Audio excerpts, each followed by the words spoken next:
നമസ്കാരം. എല്ലാ കുടുംബക്ഷേത്രങ്ങളിലും ഒരു ഗുരു സമ്പ്രദായം കണ്ടിട്ടുണ്ട്. അത് ആരാധനാമൂർത്തിയോടൊപ്പമോ സമീപമോ അല്ലെങ്കിൽ തത്തുല്യമായ ഒരു പ്രാധാന്യത്തോടു കൂടിയായിരിക്കും ആ മൂർത്തിയുടെ ഒരു പ്രതിഷ്ഠയും കാര്യങ്ങളും എല്ലാം. എന്താണ് അതിന്റെ ഒരു അടിസ്ഥാനം? അതായത് ഗുരു എന്ന് പറയുന്നത് ഒരു ആത്മാവാണ്. അപ്പം ഓരോ കുടുംബക്ഷേത്രത്തിലും ഓരോ തറവാടുകളിലും ഓരോ ഗുരു ഉണ്ടാവും. അത് ആ ഗുരു എന്ന് പറയുന്നത് ആ തറവാടിനെ സംബന്ധിച്ചോളം അവരെ ബ്ലഡ് റിലേഷനാണ്, അവരെ പൂർവികമായിട്ടുള്ള അതായത് ആചരിച്ചു പോരുന്ന ഒരു വ്യക്തിയാണ്.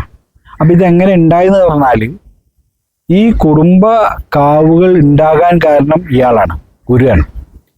ഈ ഗുരു പണ്ട് കാലത്ത് നമ്മൾ ഒക്കെ കേട്ടിട്ടുണ്ടാവും, ക്ഷേത്രങ്ങളിൽ ഹൈന്ദവ താഴ്ന്ന ജാതിക്കാർക്ക് ക്ഷേത്രപ്രവേശനം നിഷേധിച്ച ഒരു കാലഘട്ടം ഉണ്ടായിരുന്നു. അപ്പോൾ നമ്മളെ പല കുടുംബ പാരമ്പര്യങ്ങളിലും ഉണ്ടായ വ്യക്തികൾ, നല്ല അറിവുള്ള ആൾക്കാർ പലതും പഠിച്ച പ്രകാരം ഇവർ വർഷങ്ങളോളം കുറച്ച് ദൂരെ പോയി, കാട്ടിലും അവിടെ ഇവിടെയൊക്കെ പോയി, അല്ലെങ്കിൽ ക്ഷേത്രങ്ങളിലൊക്കെ പോയി തപം ചെയ്ത് അവർ ഉപാസിച്ചു കൊണ്ടുപോകുന്ന ദേവതയ്ക്ക് ഈ കുടുംബക്കാവിൽ പ്രതിഷ്ഠിച്ചതാണ് ഇതിന് കാരണം. അപ്പം ഓരോ സ്ഥലത്ത് ഗുരു ഉണ്ടാവും. അപ്പം ഗുരു എന്താണെന്ന് അറിയാത്ത ആൾക്കാർ ചിന്തിക്കേണ്ട വിഷയം എന്താ വെച്ചാൽ, ഈ ഗുരുവാണ് ഈ ദേവതേൻ്റെ ഒക്കെ എല്ലാം തലതൊട്ടപ്പൻ. അതായത് ഈ ഗുരുവിനോട് നമ്മളെ വിഷമം, ആദ്യം നമ്മളെ പ്രശ്നം പറഞ്ഞെങ്കിൽ മാത്രമേ മറ്റുള്ള ദേവതയിൽ നിന്നും അതിൻ്റെ ഒരു കയ്യൊപ്പ് നമുക്ക് കിട്ടുള്ളൂ. ഗുരുവാണ് നമ്മൾക്ക് അത് പാസ്സാക്കി തരുന്ന ആൾ. അപ്പോൾ ഗുരുവിനോട് വേണം പറയാൻ. അതേമാതിരി ഗുരുവിന് വേണം ആദ്യം കുടുംബക്കാവുകളിൽ വിളക്ക് എത്തിക്കാനും പൂജ ചെയ്യാനും. ഗുരുവിന് ചെയ്തിട്ടേ മറ്റുള്ള ദേവതകൾക്ക് ചെയ്യാൻ പാടുള്ളൂ എന്നൊരു പ്രമാണമുണ്ട്. അതായത് പ്രധാനം എന്താ സംഭവിച്ചാൽ, ഗുരു ആണല്ലോ ഇതിൻ്റെ ആള്, ഗുരു ആണല്ലോ ഇത് കൊണ്ടുവന്നത്. ഗുരു കാരണമാണ് നമുക്കിങ്ങനെ ഒരു കുടുംബ ദേവതേനെ കിട്ടാൻ കാരണം പരദേവതയെ ഉപാസിച്ച് അയാൾ ആ ഗുരു അവിടെ പ്രതിഷ്ഠിച്ചു എന്നാണ്. പിന്നെ ഈ ഗുരു അവിടെ എങ്ങനെയായി എന്ന് പറഞ്ഞാൽ, വർഷങ്ങൾ കഴിഞ്ഞ് ഈ ഗുരു സമാധിയാകുകയാണ്. സമാധി എന്ന് പറഞ്ഞാൽ ആ ഗുരുവിൻ്റെ ആത്മാവിന് മോക്ഷമില്ല, അയാൾ അവിടെ കിടന്ന് അലയും. പിന്നെ ഒരു പ്രശ്നം വെച്ചിട്ട് ഗുരുവിൻ്റെ ഒരു ദോഷമുണ്ടെന്ന് പറയുമ്പം അതിനെ ഒരു ദാരുപീഠത്തിലേക്ക് പ്രതിഷ്ഠിക്കുകയാണ് പതിവ്. അങ്ങനെയാണ് ഗുരു സന്നിധി എന്ന് പറഞ്ഞ മാതിരി ഗുരുവിൻ്റെ ഒരു പീഡാവസ്ഥ ഗുരുവിനെ അവിടെ സങ്കല്പിച്ച് നമ്മളവിടെ വെച്ച് കഴിഞ്ഞാൽ ഈ ഗുരുവാണ് ഇപ്പോൾ അവിടുത്തെ ഒരു ദേവതാ ചൈതന്യത്തിൻ്റെ പ്രധാന സംഭവം. അപ്പോൾ ഈ ഗുരുവിനാൽ ഇരിക്കുന്ന ഭഗവതിയുണ്ട്, ഗുരു ഒറ്റയ്ക്ക് ഇരുന്നുണ്ട്, ഗുരുവിന് ഉപാസനമൂർത്തികളുണ്ട്. അങ്ങനെ പല വിഷയങ്ങളും ഈ തറവാടുകളുണ്ട്.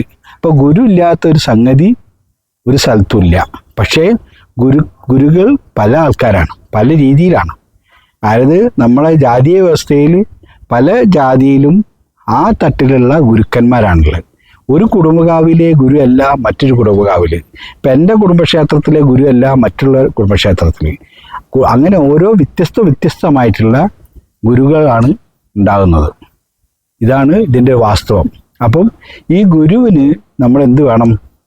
ഗുരുവിന് വേണ്ട രീതിയിൽ ഗുരു ആരൊക്കെ ഉപാസിച്ചു, ഗുരു എന്തൊക്കെ പറഞ്ഞു തന്നു, അല്ലെ ഗുരു എങ്ങനെയാണ് ഈ കർമ്മങ്ങൾ ചെയ്യേണ്ടത് എന്നുള്ള ഒരു വ്യവസ്ഥ പ്രകാരം ഗുരുവിനെ പ്രാധാന്യം കൊടുത്തുകൊണ്ട് നമ്മൾ കാവുകൾ കൊണ്ട് നടന്നാൽ ഐശ്വര്യം, അഭിവൃദ്ധി ഉണ്ടാവും. ആ ഗുരുവാണ് അതിൻ്റെ എല്ലാ സംഭവങ്ങളും. ചില ആൾക്കാരുണ്ട്, ഭദ്രകാളി ഇരിക്കുന്ന സ്ഥലത്ത് ഗുരു ഇരിക്കുമ്പോൾ ആ ഗുരുവിനെ വിളക്ക് എത്തിക്കാതെ, ഗുരുവിന് വില വയ്ക്കാതെ ദേവതയ്ക്ക് പോയി, അതായത് ഭദ്രകാളീൻ്റെ അടുത്ത് പോയിട്ട് വിളക്കെത്തിച്ച് പ്രാർത്ഥിക്കും. ഗുരുവിനോട് പറയുകയില്ല. അപ്പം അതിൻ്റെ അർത്ഥം എന്താ വെച്ചാൽ, ഈ ദേവി തിരിഞ്ഞു നിൽക്കുന്ന പറയുന്നത്. കാരണം ഈ ഗുരുവിനോട് അനുവാദം ചോദിച്ചെങ്കിൽ മാത്രമേ നമുക്ക് എന്ത് കാര്യം അവിടുന്ന് പാസ്സായി കിട്ടുള്ളൂ. കാരണം ഗുരു ഉപാസിച്ച ദേവതയ്ക്ക് വളരെ പ്രാധാന്യമാണ്. ആ ദേവത നമ്മളെ അനുഗ്രഹിക്കണമെങ്കിൽ ഗുരു ആദ്യം നമ്മളെ അനുഗ്രഹിക്കണം. അപ്പം എല്ലാത്തിൻ്റെയും സാക്ഷാത്കാരം ഗുരു തന്നെയാണ്. അതായത് ഗുരു ബ്രഹ്മ, ഗുരു വിഷ്ണു, ഗുരുദേവോ മഹേശ്വര എന്ന് പറഞ്ഞ മാതിരി ത്രിമൂർത്തികളെല്ലാവരും ഗുരുക്കന്മാർ തന്നെയാണ്. ശിവനും ഗുരുവാണ്, വിഷ്ണുവും ഗുരുവാണ്, ബ്രഹ്മാവും ഗുരുവാണ്. അതാണ് ഗുരു ബ്രഹ്മ, ഗുരു വിഷ്ണു, ഗുരുദേവോ മഹേശ്വര, ഗുരു സാക്ഷാൽ പരബ്രഹ്മം തസ്മൈ ശ്രീ ഗുരുവേ നമഃ എന്ന് പറയാനുള്ളൊരു കാരണം ഗുരുവാണ് ഈ ലോകത്തിൻ്റെ അടിസ്ഥാനം. അതായത് നമ്മളെ ഇരുട്ടിൽ നിന്ന് വെളിച്ചത്തിലേക്ക് നയിക്കുന്നതാരോ അദ്ദേഹമാണ് ഗുരു. ആ ഗുരുവിന് വളരെ പ്രാധാന്യമുണ്ട്. ആ ഗുരുവിനെ നമ്മൾ വേണ്ട രീതിയിൽ പരിഗണിച്ച് മുന്നോട്ട് പോയെങ്കിൽ മാത്രമേ നമ്മുടെ കുടുംബത്തിൽ ശാന്തി സമാധാനമൊക്കെ കിട്ടുള്ളൂ. അത് ഏതൊരു കുടുംബക്കാവിലും പ്രാധാന്യം തന്നെയാണ്. ആ ഗുരുവിനും ആ ദേവിയെ ഒരുമിച്ചിരിക്കുകയാണെങ്കിൽ അതിൽ വളരെ പ്രാധാന്യം എന്താ വെച്ചാൽ ആ ഗുരുവിന് ഒരു സ്ഥാനമുണ്ട്. ആ ദേവിയുടെ വടക്ക് ഭാഗത്ത് മാത്രമേ ഈ ഗുരു ഇരിക്കുകയുള്ളൂ, ഒരിക്കലും തെക്ക് ഭാഗത്ത് ഇരിക്കൂല. അതായത് ഈ ഭഗവതിയുടെ സഹോദര സ്ഥാനമാണ് വടക്ക് ഭാഗം. ആ വടക്ക് ഭാഗത്താണ് ഈ ഗുരു ഇരിക്കുന്നത്. അപ്പോൾ ആ ഗുരുവിനെ കണ്ട് നമ്മൾ പ്രാർത്ഥിച്ച് അനുഗ്രഹം വാങ്ങിയിട്ട് വേണം മറ്റുള്ള ദേവതകൾക്കൊക്കെ നമ്മൾ അനുഗ്രഹം വാങ്ങാൻ. അപ്പോൾ ഗുരുവിൻ്റെ അടുത്ത് നമ്മൾ പറഞ്ഞാൽ നമ്മളുടെ പ്രശ്നങ്ങളെല്ലാം കേൾക്കും, നമ്മുടെ വിഷയങ്ങളെല്ലാം ശരിയാവും. മാത്രമല്ല നമ്മൾ മുന്നോട്ട് പോകണമെങ്കിലും ഈ ഗുരുവിൻ്റെ അനുഗ്രഹം വേണം.